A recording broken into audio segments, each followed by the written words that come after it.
Hey everyone, DFA here, welcome back to the channel, and yes, it is going absolutely fine.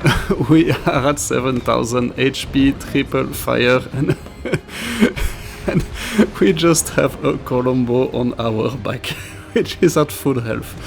But yeah, it's all good, we will do very well, don't worry about it, because we are in my best tier 10 ship.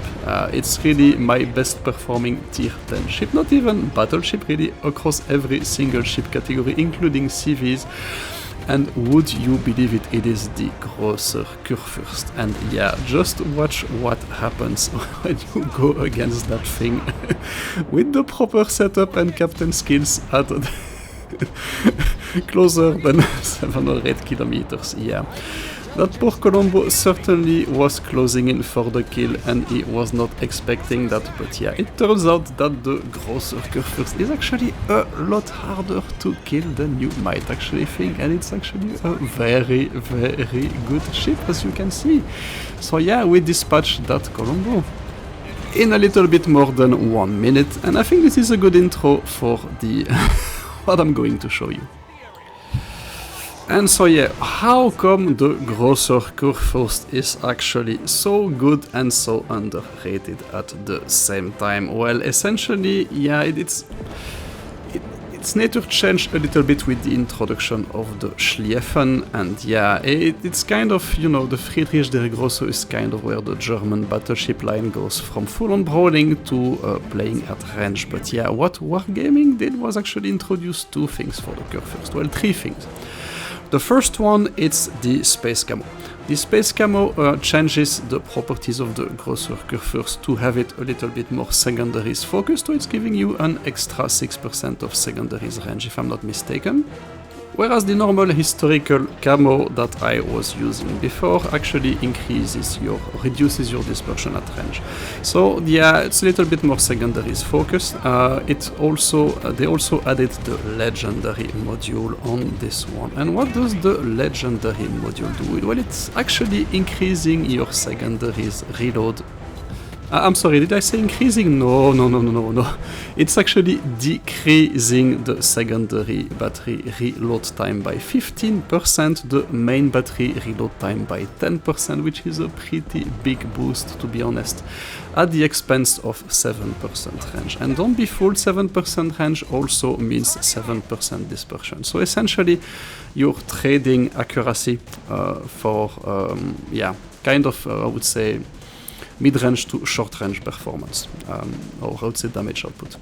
And the last thing that Wargaming did was introduce the extra commander skills with the last stand perk. And this is what you actually see on my hipper, what you saw triggered in the previous, in the introduction to this video. So essentially what it does is it's giving you something like 30% of your health back over 20 seconds, and it increases your damage output by 4% if you take down a ship with I think you must be at less than 15% of your health, something like that.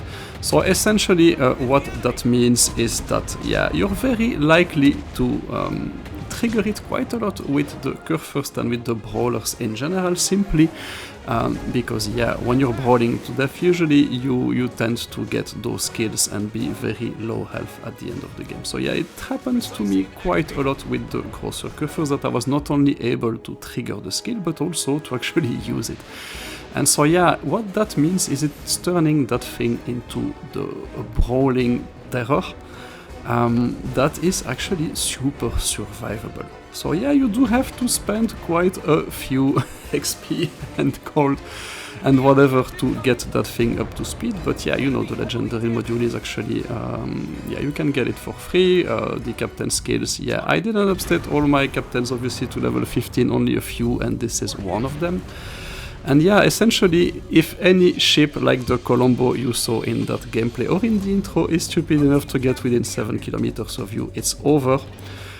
With the secondaries overload skill, your main secondaries, they are firing every 4 seconds, something like that, 4-5 seconds, and then the auto secondaries, the 20 guns, 10 on each side, are actually firing every 2.5 seconds. Yeah, and they go pretty far. So you've seen me dispatch 2 battleships already in that battle, and what I'm actually doing in that case is I'm simply pausing a little bit before engaging, I would say, the rest of the enemy team. And yeah, giving my guns time to get on target, to rotate a little bit, and yeah, because yeah, honestly, the decrease in range that you get from the legendary module, it is more than offset by the precise aiming charges that you have on the Grosser Kurfurst. And you see that I'm actually only using my last one as we speak.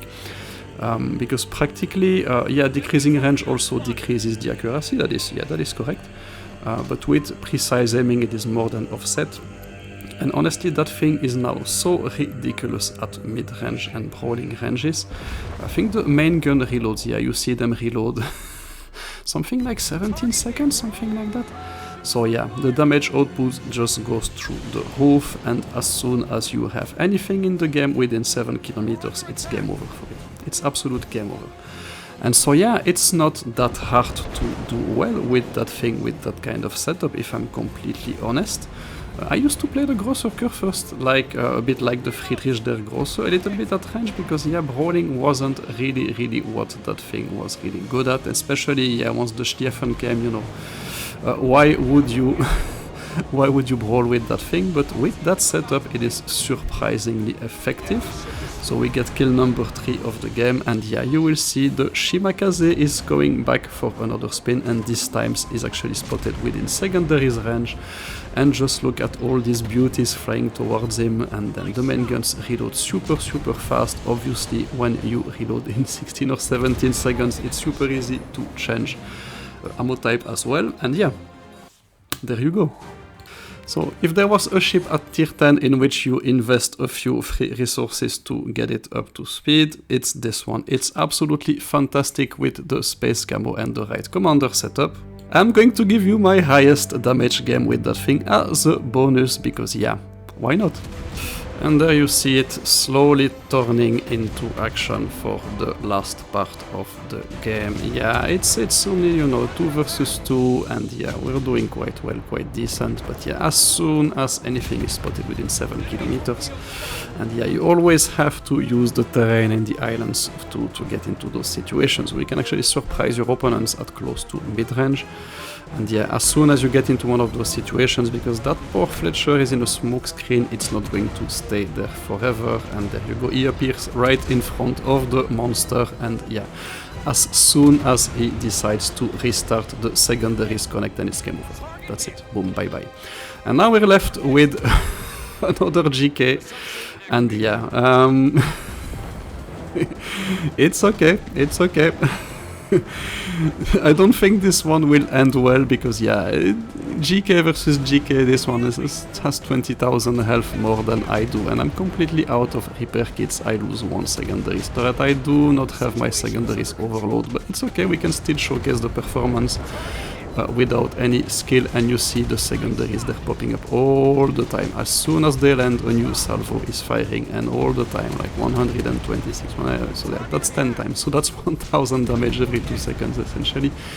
And you add the rest of the armament, the weaponry of the ship, and you see that it's actually melting super quickly as well. So yeah, it's a very impressive battleship. Unfortunately, it does get a really good salvo on me in the end, and this is how I go down. But yeah, you get the ID, 223,000. Yeah, my best tier 10 in a nutshell, the Grosser Kurfurst. There you go, who would have believed that, right? Allez, see you soon.